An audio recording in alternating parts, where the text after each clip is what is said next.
You're listening to The Coffee Hour. I'm Andy Bates. I'm Sarah Golseth.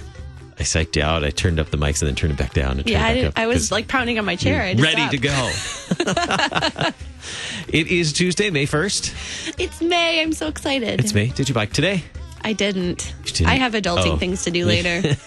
So I didn't. Is biking not adulting? Well, that's being responsible with your health, right? It is. Well, it depends on where you're biking. That's the thing. But it's going to be really nice later, and I have my bike with me, so I'm going to go ride.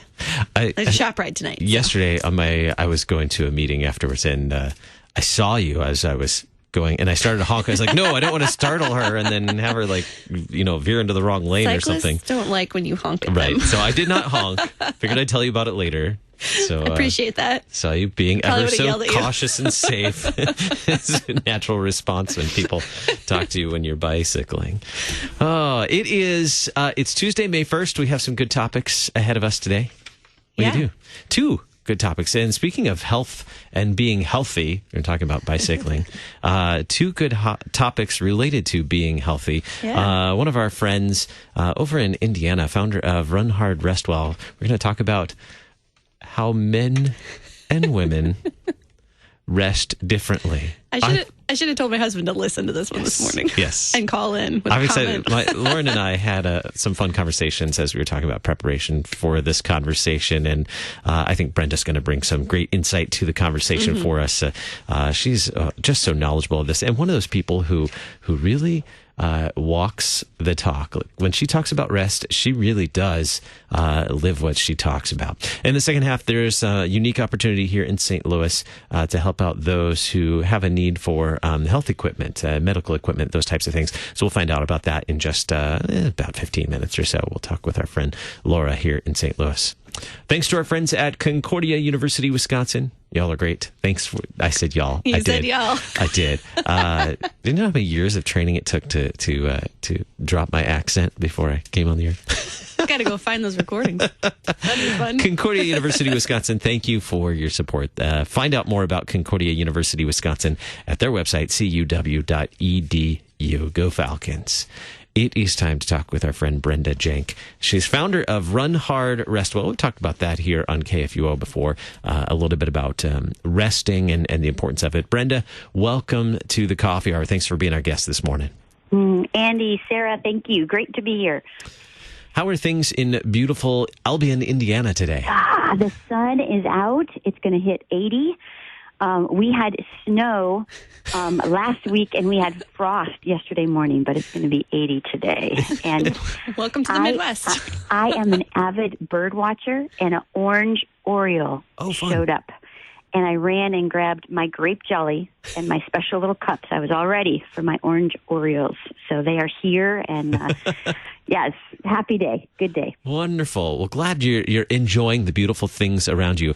I have to share a moment, too. I did not see an orange Oriole this morning because I hear orange Oriole and I think orange Oreos and want to eat cookies. But of course, it's food. A little biophony myself this morning out. Oh, boy. Yes. That's a big word. You like that? It is too early for big words. Biophony out for a trail run this morning with my friends, with my brothers on the trail, and heard a barred owl this morning. Whoa. It was pretty awesome. It was pretty neat. Well, you recently shared a blog post on your blog, runhardrestwell.com, and it caught my attention. How do men and women rest differently? We rest differently? Yes, I would attest to that. Sarah says yes, we do. Before we even get into how we rest differently, let's start with really the foundation of what you speak about so much in your organization, rest, run hard, rest well. How does rest impact how we serve others? How does it impact our vocations as we serve our neighbors? We, as God's people, we have such a remarkable privilege to have the opportunity to pour into the lives of others every day. God has poured so much into our life, and we have been entrusted with serving and loving and giving. And yet the truth is our buckets, as we pour out into others, they naturally run dry. In our society today, it is a cultural norm and it's socially acceptable for us to run around with empty buckets on the fumes of an empty tank. And the destruction is gigantic to our souls, to our families, to our churches, our communities, as we limp instead of running with vibrancy. God is infinite. He has no need for rest, but he, in his wisdom, designed us to be people with limits. We are finite, and we need to be refueled. And so I am passionate. I want, with all my heart, to serve faithfully and well, and the only way that can happen is if I hit pause and intentionally rest. Run Hard, Rest Well is passionate about 4 rhythms of rest. We know that we need physical rest, and for us, we do a lot of talking about sleep. We need emotional rest, and we talk about personal retreat, whether it's a day or whether it's an hour off the beaten path. We talk about Sabbath rest. Sabbath is a relational rest. Relationships thrive when we take our foot off the accelerator. We need time set apart to reconnect with our Lord in a way that is free of demands and distractions. And we need time for the people in our life that we love and enjoy. And then finally, there's spiritual rest. Psalm 62 tells us, "Find rest, O my soul, in God alone." We need planned and unplanned daily times of connecting with our Father. So those are the rhythms, and with those, they empower us to move in the power of God about our day. Yes. And with this rest concept, we've been kind of joking about how with our spouses we see it. But is there science behind this, or how do our unique male and female characteristics, how does that incorporate into how we rest differently? It really does. There's good stuff out there, and I have learned a lot. The research tells us that men and women actually work about the same hours a day. But on the home front, women carry a heavier burden on the home front. And many men, especially nowadays, more and more, men are really pitching in at home. But the work men do at home is so much, is often project-based.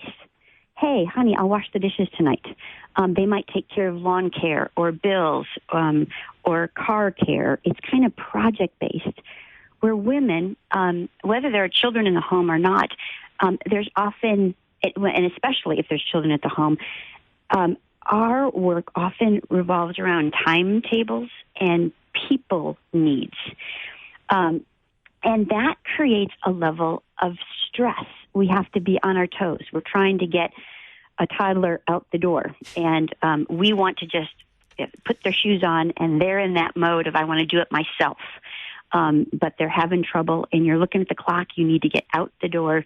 And that creates all kinds of stress. Women are so often multitaskers at home, where men are often monotask driven. And so that ups the stress on the home basis.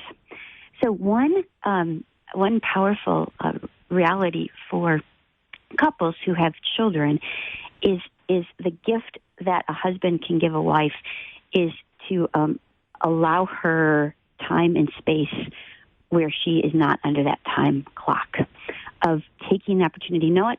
Tonight I am going to put the kids to bed. You go and deal with that. Okay, we're trying to do baths and brush teeth and get homework done.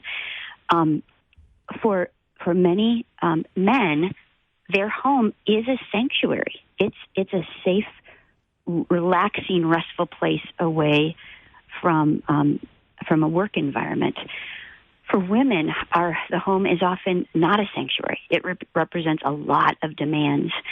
And so often getting away for an hour, whether it's stepping outside to the backyard, going to a park or a coffee shop or a library, that getting away gives us a breather.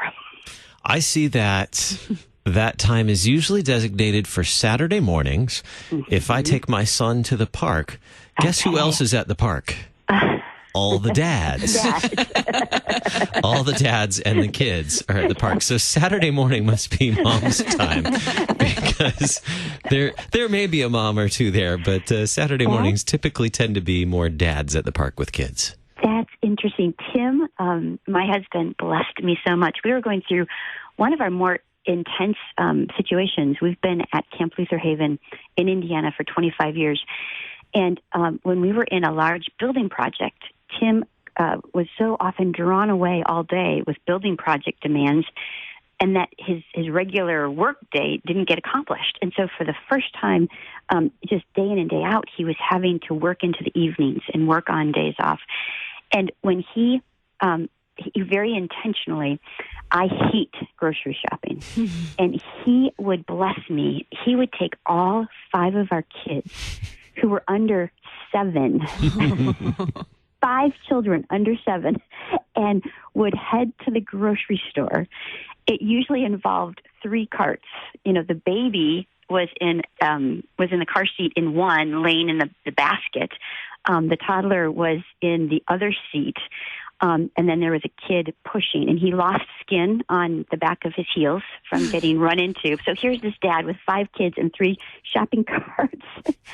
And during that time, he did that every week for me. And I knew that although we were in this really rugged schedule of his work, a season of overtime, constant, I had 2 or more hours to breathe. And that was a gift. And after that rest, how did that then prepare you?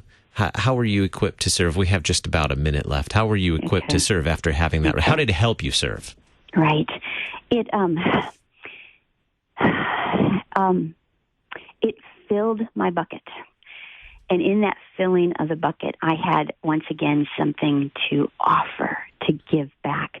So often we live in a scarcity mode nowadays. There's not enough time. There's not enough energy to get done what I need to get done. And when we hit pause and rest, we're able to be filled. Another factor that can sabotage women's rest, however, is that we wrestle with so much guilt. Guilt. So that time, sometimes I led a retreat this week, and it was a 4-hour retreat. 1 hour was personal retreat. And this woman wrote on the evaluation, "Thank you for that hour. That was the first guilt-free hour of rest I had in 22 years." And so when we get that time, we need to push out of our hearts and minds the lies of Satan that we don't deserve it. Rest is a gift from our Father. It's not something we earn. It's not something we deserve. It's a gift. And so when it's before us, we grab it. Even if it's 30 minutes. Even if it's 30, it's amazing what God can do with 30 minutes. And it's amazing what he can do with 5 minutes outside. I love talking to people this time of year because I tell them outside, set your timer, sit, feel the breeze, feel the warmth, listen to the birds or the hum around you. That 5 minutes, it can be life-giving. Brenda Jank is founder of Run Hard Rest Well. You can find her blog at runhardrestwell.com. Brenda, thanks so much for sharing your story and for settling the debate for us. Andy and Sarah, you guys have a great day. Thanks. Coming up in just a little bit, learn about ways, a very simple way. You might have it, something stored in the closet that's not being used, and you think, oh, you're saving it for another day. Well, you might put it to good use very easily. You're listening to the Coffee Hour. I'm Andy Bates. I'm Sarah Gulseth.